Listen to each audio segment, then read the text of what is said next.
Welcome back everyone, welcome to civil services study. ये test series UPPSC PCS के लिए चल रही है। प्रैक्टिस करेंगे इसमें हम करंट अफेयर्स के प्रश्नों पर, और ये प्रैक्टिस सेट नंबर होने वाला है 98 99। ठीक है, 98 टेस्ट अभी तक कंप्लीट हो गए हैं। डिस्क्रिप्शन बॉक्स में लिंक है, प्लेलिस्ट उनकी बना रखी है, वहाँ पर आप टेस्ट नंबर 1 से लेकर 99 तक पहुँच सकते हैं। बाकी सब्सक्राइब रखिएगा सिविल सर्विसेज स्टडी चैनल को।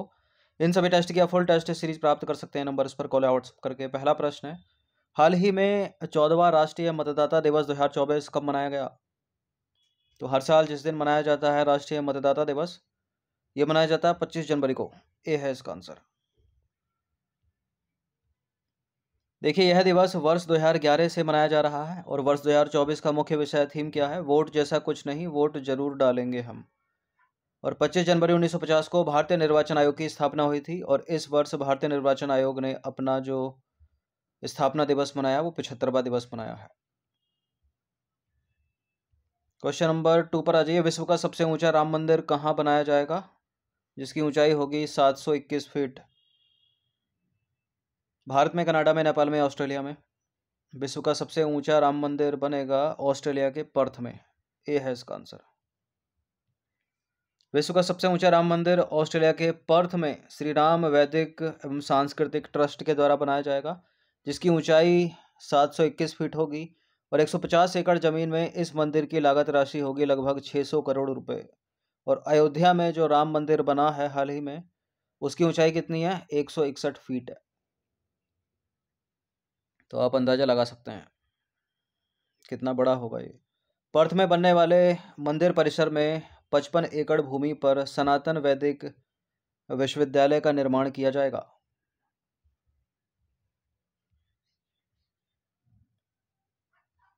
क्वेश्चन नंबर 3 पर आ जाइए। ठीक है, जो मंदिर का परिसर होगा उसमें एक विश्वविद्यालय भी होगा। तीसरा प्रश्न है, 22 जनवरी 2024 को प्रधानमंत्री की अध्यक्षता में कितने घरों पर रूफ टॉप सौर ऊर्जा स्थापित करने के उद्देश्य के साथ प्रधानमंत्री सूर्योदय योजना शुरू करने के लिए एक बैठक हुई?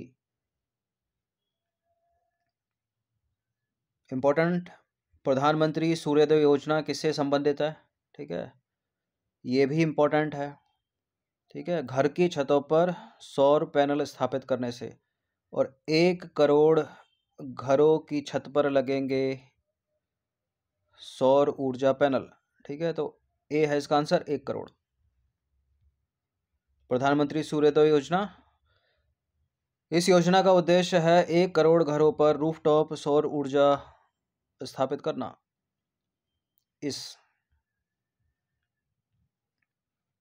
क्वेश्चन नंबर 4 पर आ जाइए। एक बुक है यहाँ पर, बुक का नाम है फर्टिलाइजिंग द फ्यूचर, इंग्लिश में fertilizing the future, India's march towards fertilizer self sufficiency के लेखक कौन है? और हिंदी में फर्टिलाइजिंग द फ्यूचर, भारतस्य मार्च towards fertiliser self sufficiency.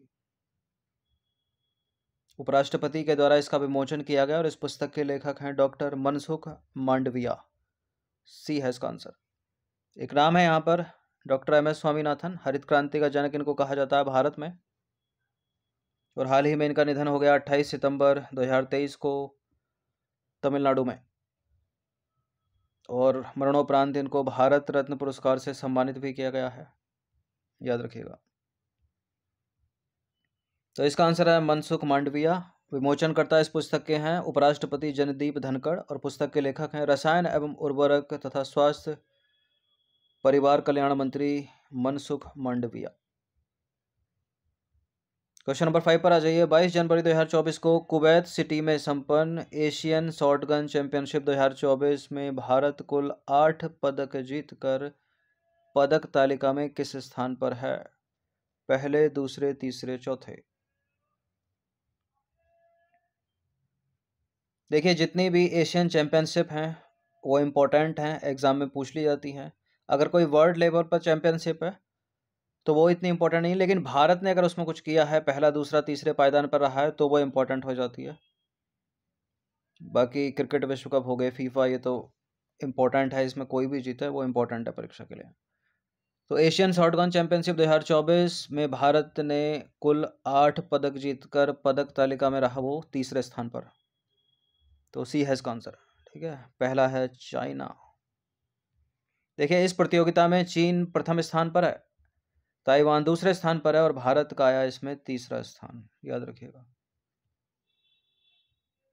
Question number 6 पर आ जाइए। 18 जनवरी 2024 को संपन्न टेबल टेनिस प्रतियोगिता WTT फीडर कॉर्प्स क्रिस्टी 2024 में किस भारतीय महिला खिलाड़ी ने महिला एकल का खिताब जीता है? ठीक है, WTT फीडर सीरीज यानी वर्ल्ड टेबल टेनिस। अब ये वैश्विक स्तर पर है, इंपॉर्टेंट ये इसलिए हो जाती है क्योंकि महिला एकल में जिस महिला ने स्वर्ण पदक जीता है, एकल महिला का खिताब जीता है, जैसे कि ऑस्ट्रेलियन ओपन कल के टेस्ट में था, ठीक है, पुरुष एकल का किसने जीता, महिला एकल का, तो वैसे ही है ये प्रश्न कुछ। महिला एकल का खिताब जीता है इन्होंने, इनका नाम है सृजा अकुला, ये है इसका आंसर। और ये संपन्न हुई है संयुक्त राज्य अमेरिका में। तो WTT फीडर कॉर्प्स क्रिस्टी 2024 यानी वर्ल्ड टेबल टेनिस प्रतियोगिता है। ये क्या है? एक टेबल टेनिस प्रतियोगिता है। कहाँ आयोजित हुई? 15 से 18 जनवरी 2024 के मध्य कॉर्प्स क्रिस्टी संयुक्त राज्य अमेरिका में USA में आयोजित हुई। और महिला एकल के खिताब की बात करें तो विजेता है इसमें सृजा अकुला भारत की, और उपविजेता यानी इन्होंने किसको हराया? अमेरिका की लिली झांग को। और पुरुष एकल में तो दोनों विदेशी हैं तो वो इम्पोर्टेंट है नहीं, ये इम्पोर्टेंट हो जाता है क्योंकि एक महिला ने यहाँ पर महिला एकल टेबल टेनिस जीता है। क्वेश्चन नंबर 7 पर आ जाइए। जनवरी 2024 में भारत संयुक्त राज्य व्यापार नीति फोरम की 14वीं मंत्रिमंडल स्तरीय बैठक कहाँ आयोजित हुई? न्यूयॉर्क, नई दिल्ली, मुंबई, वॉशिंगटन DC। कहाँ हुई है ये बैठक हुई है नई दिल्ली में। तो कब हुई? 12 जनवरी 2024 को। कहाँ हुई? नई दिल्ली में। इससे ज़्यादा की आवश्यकता इसमें है नहीं। भारत संयुक्त राज्य व्यापार नीति फोरम की 14वीं मंत्रिमंडल स्तरीय बैठक कहाँ हुई? 12 जनवरी को नई दिल्ली में। यूपी से प्रश्न है। 31 जनवरी 2024 को कौन उत्तर प्रदेश के नए कार्यवाहक पुलिस महानिदेशक यानी DGP नियुक्त हुए हैं? यही नियुक्त हुए हैं। इनका नाम है प्रशांत कुमार, और किसकी जगह इन्होंने ली है? विजय कुमार की। तो प्रशांत कुमार वरिष्ठ IPS अधिकारी हैं 1990 बैच के, और विजय कुमार का इन्होंने स्थान लिया है। क्वेश्चन नंबर 9 पर आ जाइए। भारत का पड़ोसी देश है म्यांमार। 31 जनवरी 2024 को कौन मलेशिया, म्यांमार नहीं मलेशिया। 31 जनवरी 2024 को कौन मलेशिया के 17वें राजा बने? यही बने हैं, और इनका नाम है सुल्तान इब्राहिम इस्कंदर। ठीक है, ऑप्शन नंबर B, सुल्तान इब्राहिम इस्कंदर। सुल्तान इब्राहिम इस्कंदर मलेशिया के बारे में। राजधानी कुआलालंपुर है। मुद्रा है मलेशियन रिंगिट, और वर्तमान प्रधानमंत्री है मलेशिया के अनवर बिन इब्राहिम। राजधानी कुआलालंपुर। क्वेश्चन नंबर 10 पर आ जाइए। 2 फरवरी 2024 को विश्व आर्द्रभूमि दिवस मनाया गया, यानी वर्ल्ड वेटलैंड डे। आपको बताना है कि इस दिवस का मुख्य विषय या थीम क्या है? आर्द्रभूमि पुनर्स्थापन, आर्द्रभूमियां एवं मानव कल्याण, आर्द्रभूमियां एवं जलवायु परिवर्तन। वर्ल्ड वेटलैंड डे प्रतिवर्ष 2 फरवरी को मनाया जाता है। अपने आप में इंपॉर्टेंट प्रश्न है ये। इसकी थीम है आर्द्रभूमि एवं मानव कल्याण, ऑप्शन नंबर B। तो यह दिवस जो है वर्ष 1997 से हर साल मनाया जा रहा है, ये भी चीज़ इंपॉर्टेंट है। और वर्तमान में भारत में कुल रामसर साइटों की संख्या कितनी हो गई है? 75 से बढ़कर 80 हो गई है। इस चीज़ को भी याद रखिएगा। ये पूछ रहे सर्वाधिक रामसर साइट किस राज्य में है? तमिलनाडु में है। दूसरे स्थान पर उत्तर प्रदेश। 37वें सूरज कुंड अंतर्राष्ट्रीय शिल्प मेला 2024 से संबंधित 2 कथन है यहाँ पर।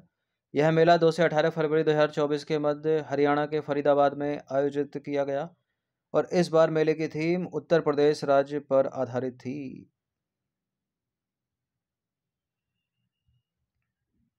गलत है पहला स्टेटमेंट, सॉरी सही है पहला स्टेटमेंट। ठीक है, हरियाणा के फरीदाबाद में आयोजित हुआ, लेकिन दूसरा वाला गलत है। इस बार मेले की थीम गुजरात राज्य पर आधारित थी, यानी थीम जो स्टेट था वो गुजरात था, और भागीदार देश भी इसमें एक शामिल होता है, ठीक है, वो ताइवान। तो केवल एक इसका आंसर हो जाएगा, हरियाणा का फरीदाबाद 37वां अंतर्राष्ट्रीय सूरजकुंड मेला। तंजानिया, सॉरी, जो भागीदार देश है वो तंजानिया है अफ्रीका का, और जो थीम राज्य है, हर साल थीम राज्य होता है, वो है गुजरात। मतलब जब भी होता है तो एक थीम राज्य होता है, एक भागीदार देश होता है। तो भागीदार देश तंजानिया और थीम राज्य है गुजरात ना कि उत्तर प्रदेश, और आयोजन स्थल हरियाणा का फरीदाबाद। क्वेश्चन नंबर 2 पर आ जाइए। जनवरी 2024 में जारी वर्ल्ड इकोनॉमिक आउटलुक जनवरी 2024 से संबंधित निम्न कथनों पर विचार कीजिए। यह रिपोर्ट या आउटलुक वर्ल्ड इकोनॉमिक फोरम द्वारा जारी की गई है। इसके अनुसार वर्ष 2024 में भारत की विकास दर 6.5% रहने का अनुमान है। कौन सा इसमें सही है? वर्ल्ड इकोनॉमिक आउटलुक जारी किया गया जनवरी 2024 में। ये जारी किया जाता है IMF के द्वारा, ना कि WEF यानी वर्ल्ड इकोनॉमिक फोरम। तो गलत है पहला स्टेटमेंट, बाकी दूसरा वाला सही है। इसने जो अनुमान लगाया 2024 में भारत की विकास दर का, वो है 6.5%। तो केवल 20 का आंसर हो जाएगा, पहला वाला होगा इनकरेक्ट। देखिए, यह जो आउटलुक है वो वॉशिंगटन DC स्थित संस्था अंतर्राष्ट्रीय मुद्रा कोष यानी IMF के द्वारा जारी किया गया है। तो गलत है पहला स्टेटमेंट। बाकी इसके अनुसार वर्ष 2024 में भारत की विकास दर 6.5% रहने का अनुमान है। 13वां प्रश्न, हाल ही में जारी भ्रष्टाचार बोध सूचकांक 2023 से संबंधित निम्न कथनों पर विचार करेंगे। इस सूचकांक में कुल 180 देशों को रैंकिंग प्रदान की गई है। इस रैंकिंग में भारत को 93वां स्थान प्राप्त हुआ है। कौन सा इसमें सही है? भ्रष्टाचार बोध सूचकांक यानी करप्शन परसेप्शन इंडेक्स, बिल्कुल ये करेक्ट है। दोनों के दोनों स्टेटमेंट। 180 कुल देश, भारत का स्थान 93वां। तो भ्रष्टाचार बोध सूचकांक यानी करप्शन परसेप्शन इंडेक्स किसके द्वारा जारी किया जाता है? ट्रांसपेरेंसी इंटरनेशनल के द्वारा, याद रखिएगा। शामिल कुल देशों की संख्या कितनी? 180, और भारत का स्थान रहा इसमें 93वां।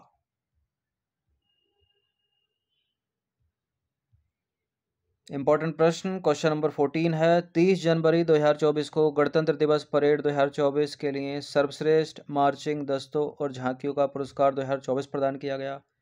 इसमें किस राज्य केंद्र शासित प्रदेश की झांकी को प्रथम पुरस्कार प्रदान किया गया है? उड़ीसा की झांकी को, ठीक है, प्रथम पुरस्कार प्रदान किया गया उड़ीसा की झांकी, जो है विकसित भारत में महिला सशक्तिकरण। ये था उसका थीम। और दूसरा पुरस्कार गुजरात को मिला, तीसरा पुरस्कार याद रखिएगा तमिलनाडु को मिला। Question number 14, Indian coast guard यानी हाल ही में 48वां भारतीय तटरक्षक बल दिवस कब मनाया गया? हाल ही में 48वां भारतीय तटरक्षक बल दिवस मनाया गया 1 फरवरी को। सी है इसका आंसर। तो 48वां तटरक्षक बल दिवस 2024 मनाया गया 1 फरवरी 2024 को, और 1 फरवरी 1977 को इसकी स्थापना हुई थी तटरक्षक बल की। इसका ध्येय वाक्य भी है एक, वो है वयम रक्षम। मुख्यालय इसका नई दिल्ली में, वर्तमान में राकेश पाल इसके महानिदेशक हैं, इतना याद होना चाहिए। क्वेश्चन नंबर 15 है। हाल ही में पहला अंतर्राष्ट्रीय स्वच्छ ऊर्जा दिवस कब मनाया गया?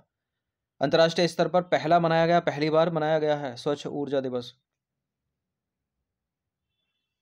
कब मनाया गया ये मनाया गया 26 जनवरी को। ऑप्शन नंबर बी है इसका आंसर। तो पहला अंतर्राष्ट्रीय स्वच्छ ऊर्जा दिवस है 2024, जो मनाया गया 26 जनवरी 2024 को। उद्देश्य क्या है इसका? स्वच्छ ऊर्जा को बढ़ावा देना, और वर्तमान में कोयला और जीवाश्म ईंधन यानी तेल और गैस लगभग 90% वैश्विक कार्बन डाइऑक्साइड उत्सर्जन के लिए जिम्मेदार हैं। तो कितने इंपॉर्टेंट हो जाते हैं इस तरह के दिवस को कंटिन्यूसली सालाना मनाना, ठीक है, और सोलर एनर्जी का उपयोग करना। क्वेश्चन नंबर 16 है। क्वेश्चन नंबर 16 है, जनवरी 2024 में राष्ट्रपति द्रौपदी मुर्मू ने किसे राज्यसभा का सदस्य मनोनीत किया? इन्हीं को किया गया। हाल ही में राज्यसभा का नया सदस्य मनोनीत। राज्यसभा का सदस्य बनने के लिए न्यूनतम जो आयु है वो 30 वर्ष होनी चाहिए, और 12 सदस्य जो हैं वो राष्ट्रपति के द्वारा मनोनीत किए जाते हैं, और इनका नाम है सतनाम सिंह संधू। बी है इसका आंसर। देखिए, राष्ट्रपति द्वारा संसद के उच्च सदन यानी राज्यसभा में साहित्य विज्ञान कला और सामाजिक सेवा में अनुभव रखने वाले 12 सदस्यों को नामित किया जाता है, जिसमें से एक नाम है सतनाम सिंह संधू का। और सतनाम सिंह संधू चंडीगढ़ यूनिवर्सिटी के चांसलर यानी कुलपति और प्रसिद्ध शिक्षाविद हैं, तो ये नाम याद रखिएगा। क्वेश्चन नंबर 17 पर आ जाइए। 31 जनवरी 2024 को किसे एशियाई क्रिकेट परिषद का अध्यक्ष तीसरी बार चुना गया? इन्हीं को चुना गया है, और BCCI के सचिव भी हैं ये। इनका नाम है जयसिंह। बी है इसका आंसर। ठीक है, तो जयसिंह बीसीसीआई सचिव, इतना काफ़ी है, याद रखिएगा। क्वेश्चन नंबर 18, 31 जनवरी 2024 को भारत में रामसर स्थलों की सूची में 5 नए वेटलैंड शामिल करने से भारत में कुल रामसर स्थलों की संख्या कितनी हो गई है? बताइए। 75 से बढ़कर 80 हो गई है। इंपॉर्टेंट है, तो प्रश्न पूछने का तरीका कुछ भी हो सकता है। कितने नए शामिल किए गए? 5 नए शामिल किए गए। पहले कितनी थी? 75 थी, अब कितनी हो गई? 80 हो गई। तो विश्व वेटलैंड दिवस 2024 का विषय थीम क्या थी? Wetlands and human wellbeing. ये इंग्लिश में, हिंदी में ऊपर थी। भारत में विश्व वेटलैंड दिवस 2024 का आयोजन 2 फरवरी 2024 को कहाँ किया गया? मध्य प्रदेश के इंदौर में नामित रामसर स्थल सिरपुर झील में किया गया इस साल। वर्तमान में सर्वाधिक 16 रामसर स्थलों के साथ तमिलनाडु प्रथम स्थान पर है और 10 रामसर स्थलों के साथ उत्तर प्रदेश दूसरे स्थान पर है। ये चीज़ इंपॉर्टेंट है, इसको याद रखिएगा। और वर्ष 1971 में ईरान के रामसर में हस्ताक्षरित रामसर कन्वेंशन की पुष्टि हुई थी और भारत ने जो है 1 फरवरी 1982 को की थी इसकी पुष्टि। क्वेश्चन नंबर 19 है खेलो इंडिया यूथ गेम्स के 6ठे संस्करण के बारे में। 4 कथन है, इनमें से कोई एक गलत होगा। खेलो इंडिया यूथ गेम के 6ठे संस्करण से संबंधित 19 से 31 जनवरी 2023 तक इसका आयोजन तमिलनाडु के 4 शहरों में किया गया। इस संस्करण का आधिकारिक शुभंकर वीर मंगई रानी वेलु नाचियार था।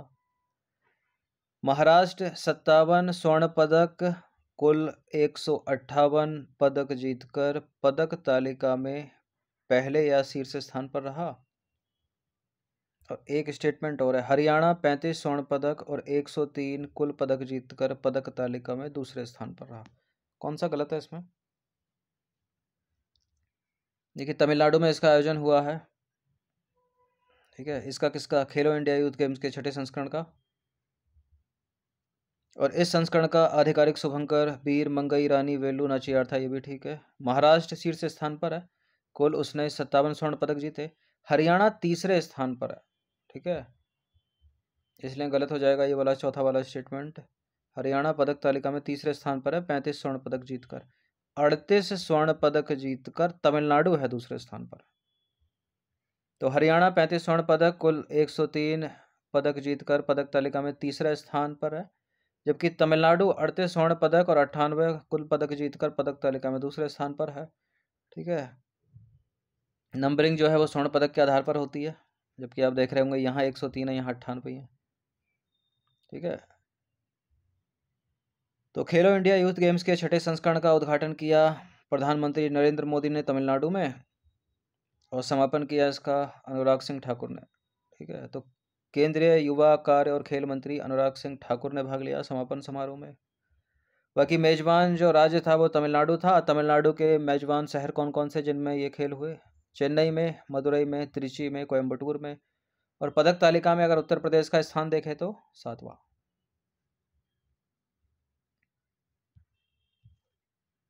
क्वेश्चन नंबर 20, अंतिम प्रश्न। 31 जनवरी 2024 को छत्तीसगढ़ मंत्रिमंडल की बैठक में महतारी वंदन योजना को लागू करने का निर्णय लिया गया। इस योजना के तहत सरकार यानी छत्तीसगढ़ की सरकार विवाहित महिलाओं को प्रतिमाह कितनी राशि की आर्थिक सहायता प्रदान करेगी? 12,000 रुपये सालाना, यानी एक साल में 12 महीने, तो एक महीने के कितने हो गए? 1,000 रुपये। बी है इसका आंसर। महतारी वंदन योजना किस की है? तो छत्तीसगढ़ सरकार की है, वो अपने आप में इम्पोर्टेंट प्रश्न है। देखिए, विवाहित महिलाओं के अलावा विधवा महिलाएं, तलाकशुदा, परित्यक्त महिलाएं भी इस योजना का लाभ उठाने हेतु पात्र हैं। महतारी वंदन योजना, और इस योजना से महिला सशक्तिकरण और आर्थिक स्वावलंबन को भी बढ़ावा मिलेगा। तो करंट अफेयर्स के 20 इंपॉर्टेंट प्रश्न थे, इनकी प्रैक्टिस 1 से 2 बार कर लीजिएगा। धन्यवाद, हर दिन प्रैक्टिस करते रहिएगा।